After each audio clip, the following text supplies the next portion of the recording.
تم دا هدایات دي زموږ دغه سر حاجي غوث الله دی، حاجي صادق دی، دغه څومره ملګري دي و دوی ته هم دا هدایات دي چې هر څوک د یو چا مشرتوب کوي، د کور یې کوي، د علاقې یې کوي، د وطن یې کوي، هغو ته دا د قیامت ورځې پورې دا هدایات دي. الله و نبي علیه السلام ته فرمایي فبما رحمت من الله لنت لهم، د الله په رحمت باندې ته نرم شوې و دوی ته، ولو كنت فظا، که چیرې ته سخت زبانه وی یا سخت زړه والا وی، لنفضوا من حولک، دا ستا جماعت ته ځای ته نسو رسولی، ستاسو به خپل ملګري تللي وی. الله و نبي علیه السلام ته هدایات جاري کړل فاعفو عنهم، اول به عفه کوې، درګذر به کوې، د کشرانو څه به غلطي کېږي، د بل څه به کېږي، نن دا د سوی د سبا بیا کېږي، بل سبا بیا کېږي، بیا به مو هر مشر ته فاعفو عنهم عفه به کوي. دویم واستغفر لهم، د خپل کشر لپاره به دعا غواړي، دا دویم هدایت. دریم هدایت وشاورهم په امر، د غش به ملګري نه پرېږدي، په مشوره کې به یې شاملوي، یو بل سره به مشوره کوي. بیا الله پاک فرمایي چې کله تا عفو وکړه، درګذر دې وکړي، ملګري دې مشاورت یوسو، نو په بیا فاذا عزمت فتوکل علی الله، بیا چې ته کم قدم اخلي پر الله توکل وکړه، الله ستا ملګری دی، الله ستا د محبت اعلان کړی دی. لہذا زموږ په علاقه کې په وطن کې دا اوس چې کومه د یو مجلس دا دی، دا اوس موږ چې په کوم مجلس کې سره ناست یو، دا لا څو خبرو دا بعضې غلط فهمۍ راغلي، یا د چا سر نه خلاصوي، په غلط فهمي کې هر څه کېدلی سي. اوس دا یو څو مجلسونه دي، مطلب چې حافظ صاحب په ډېر په غوسه سوی دی، یا مثال کې طور پر دا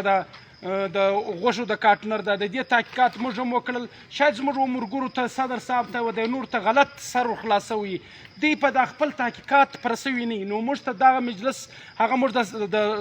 د صدوخان دغه صدوخان اکا اوس هم موجوده دی چې دا د خیرات یو شی ولا موږ دلته راستولي وې، په دې کې د هېڅ چا هېڅ قسمه اړه نه ول. بله خبره زه دا کومه چې زه و دغه مشرانو ته م وایم او ځان ته م وایم و دغه زموږ مشران و خاص و صدر صاحب ته م وایم، حاجي غوث الله ته م وایم، د نور ته م وایم چې موږ ته چې په دې زندګي په دې دنیا کې وخت سره تېروو، موږ ته به یو بل برداشت وو، یو د بل احترام به کوو، زه به ستا قدر کوم، ته به زما قدر کوې، زه به ستا عزت کوم، ته به زما عزت کوې. زموږ په شعار کې که کوم علما دي، د علماو که علما دي که مشران دي، د دې باید چې هېڅ قسمه موږ د هغه حق تلفي نه وکړو. دا هر یو پر خپل ځای باندې یو جهان خدمتونه کړي دي. هغه اوس که اوس موږ په دغه خدمتونه بعض خدمتونه دی چې هغه د سلو کال څخه یو تسلسل لري. هکه زه اوس د پارټۍ په وجه باندې مثال کې طور پر زه د پارټۍ په وجه باندې د چا پر خدمتو پټو اچوم، نه اچول کېږي، که زه پټوم نه پټول کېږي. نو دا زموږ مشران دي، باید چې موږ د دې قدر وکړو، د هېڅ چا توهین نه وکړو. که زموږ څه کم توهین د توهین الفاظ استعمال شوي، دا د حافظ صاحب په باره کې، د حاجي صاحب په باره کې، یا د یو بل عالم په باره کې، یا د اس یو عالم په باره کې، موږ اوس هم زه معافي غواړم، موږ ګرد ملګري د حافظ صاحب څخه معافي غواړو. دویمه خبره دا ده چې د دې څه بعد به هېڅ شی نه یو میډیا والا ته دا خواست ورکوم او حافظ صاحب ته هم دا خبره کوم چې کم خلک پر میډیا باندې یا د صادق په حواله یا د غوث الله په حواله د بل چا په بالا باندې کومې خبرې په میډیا کې دا به ګرده ډیلیټ کېږي، دا خبرې به ختمیږي، ستا په وس کېږي، زما په وس کېږي. او یو میډیا والا ته زه دا پیغام ورکوم د الله دپاره دا نفرتونه مه خوروئ. هسې میډیا د بس چا له فیسبوک چې په دماغ یې څه ورځي هغه لیکي، بیا و چا نه د چا به قدر ته ګوري، نه د چا به عزت ته ګوري، نه د چا د مبارزت ته ګوري، نه د چا به ستړی ته ګوري چې د خلکو څونه خدمتونه کړي. نو لہذا زه وګور ته دا خواست کوم او میډیا والا ته دا خواست کوم. او یو دا حدیث درته وایم، نبی علیه السلام فرمایي چې دا سود نه دی په دنیا کې، دا درود 40 ګناوې دي، په یو روایت کې راځي، په بل کې راځي 14 ګناوې دي. نو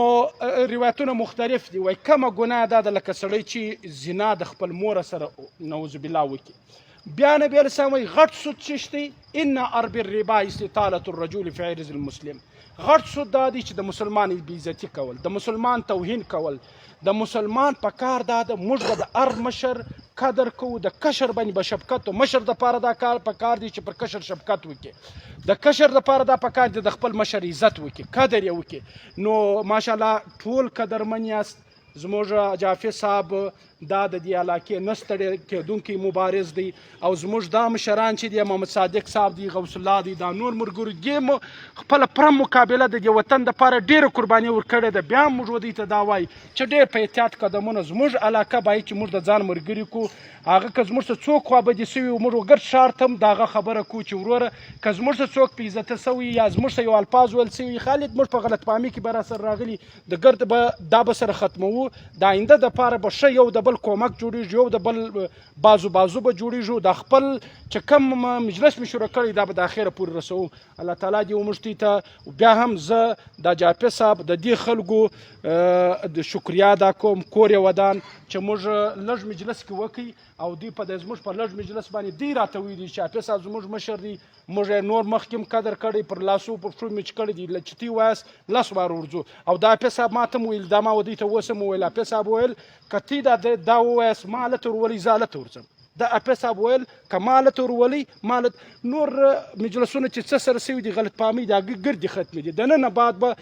د نن سبات پرون لا دوی موږ ته وویل موږ دوی اطمینان سره وکړي چې زموږ د سټیټ د خوا به بیا په ګرد زندګي په دوی خبره نه کېږي د یو عالم په خلاف هم نه کېږي او دا به نن دوی په عملي هم ثابته کړې دي دې بعد موږ د جاپي صاحب ته هم وایو د نورو ملګرو ته هم وایو سوشل